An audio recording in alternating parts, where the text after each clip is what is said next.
আসসালামু আলাইকুম।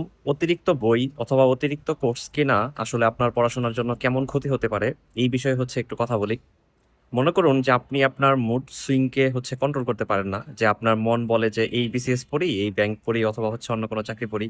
আপনি বিসিএস প্রস্তুতি নিচ্ছেন, এর মধ্যে একটু কঠিন লাগছে। মনে করুন পড়াশোনা তো একটু কঠিন। তো এই মুহূর্তে মনে হলো যে না আমি আসলে বিসিএস মনে হয় হবে না। আমার সামনে ব্যাংকের পরীক্ষা আছে, তাহলে শর্টকাটে আমি ব্যাংকের পরীক্ষাটা দেওয়ার চেষ্টা করি। তো এই ধরনের কনফিউশন যাদের অনেক বেশি দেখা যায়, তাদের জন্যই আজকের কথাবার্তা। তো আমি যে ঘটনাটা বলছি সেটা আমার ইনবক্সে আসা একজন চাকরি ক্যান্ডিডেটের জন্য।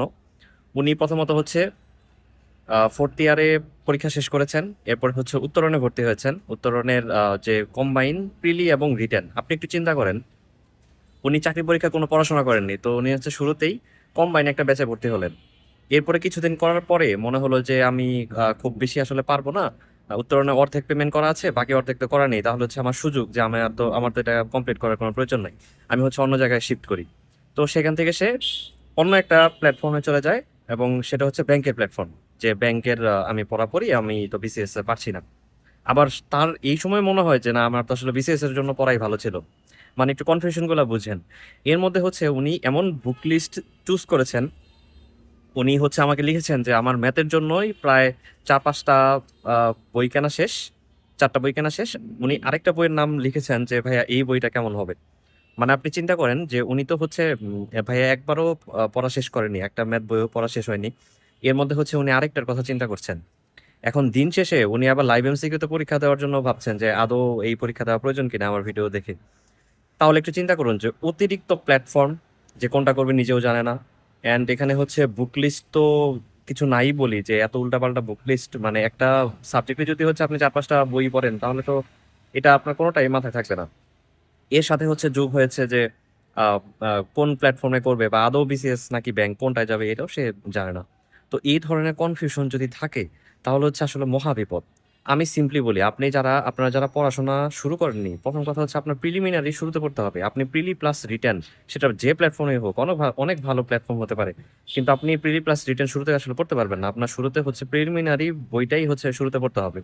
আপনার প্রিলি বেসিক হয়ে গেলে এরপরে আপনি রিটেনে যেতে পারেন। এখন কথা কোন প্ল্যাটফর্ম। চাকরি পরীক্ষা এমন একটা পরীক্ষা যেখানে আপনার অসীম লেভেলের ধৈর্য লাগবে। আপনি ব্যাংক পড়েন অথবা বিসিএস পড়েন, আপনার কঠিন লাগবেই। আপনি 2-3টা পরীক্ষা দিবেন, এরপরে মনে হবে যে আমি আসলে কি করছি, আমার পড়াশোনা তো অনেক বেশি কঠিন লাগছে, এটাই হবে।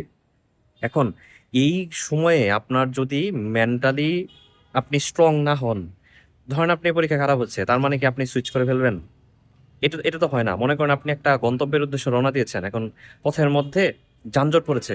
তাহলে যানজট বাদ দিয়ে কি আপনি বাসায় ফিরে আসবেন নাকি অন্য কোনো গন্তব্যে যাবেন? এটা তো আর হয় না, তাই না? তো আমার কথা যে যেটা আপনি নিয়ত করবেন যে আমি এই নিয়তে আগাচ্ছি, আপনি ওইটাতে স্টিক থাকার চেষ্টা করবেন। এটা কখনোই চেঞ্জ করবেন না। আর বইয়ের কথা আর কতবার বলবো যে বই অবশ্যই অবশ্যই সর্বোচ্চ 2টা বই আপনি পড়তে পারেন, মাত্র 2টা বই।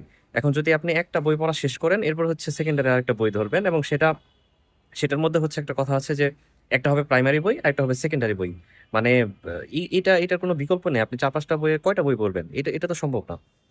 তো এই কথা যে আপনারা যারা নিজেও কনফিউজড যে আসলে কোন দিকে করবেন, ব্যাংক নাকি বিসিএস, এটা আপনি পড়াশোনা শুরু করার আগেই এটা আপনি চিন্তা করে নেন। আপনি পড়া শুরু করবেন, দেখি একটু পড়ে যে কেমন হয়, এরপরে ডিসিশন নেব। এটা পুরো একটা রং কনসেপ্ট, এটা কোনোভাবেই আসলে হয় না। তো এই ব্যাপারে আপনি নিজেকে ওইভাবে সাজাবেন যে কিভাবে আপনি গুছাতে পারেন। অ্যান্ড আমি এখানে একটু বলে রাখি যে আমার ইনবক্সে অনেকেই অনেক টেক্সট দেন, যেখানে আপনি সত্যি কথা বলতে যে আমি ব্যক্তিগতভাবে মেসেঞ্জারে আসলে খুব বেশি অ্যাক্টিভ থাকি না। তো আমার আসলে মেসেজ দেখার সুযোগ অনেক কম।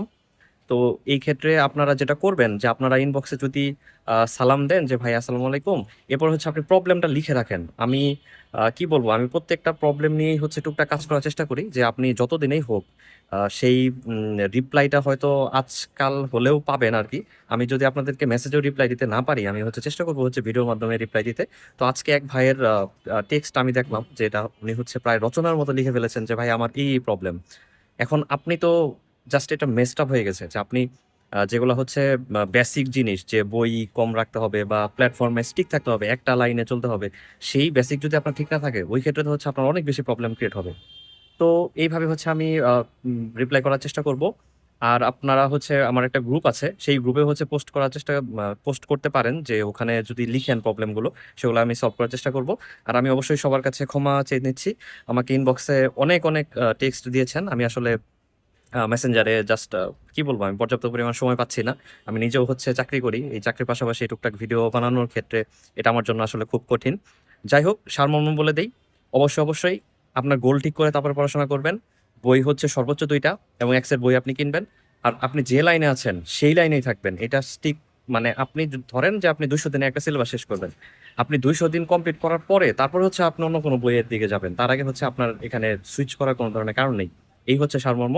আর অবশ্যই নিজের মেন্টালি স্ট্রং থাকা অনেক বেশি জরুরি। মুড সুইং হোক বা যেটাই হোক, এখানে কিন্তু আপনার আসলে এখানে তেমন কোনো সুযোগ নেই। এই ছিল কথা।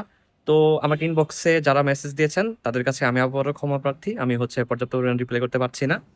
তো আমি চেষ্টা করব যতদূর সম্ভব আপনাদের ভিডিওর মাধ্যমেই হচ্ছে কমেন্টগুলো রিপ্লাই করার। তো সবার জন্য অনেক বেশি শুভকামনা রইলো। আসসালামু আলাইকুম।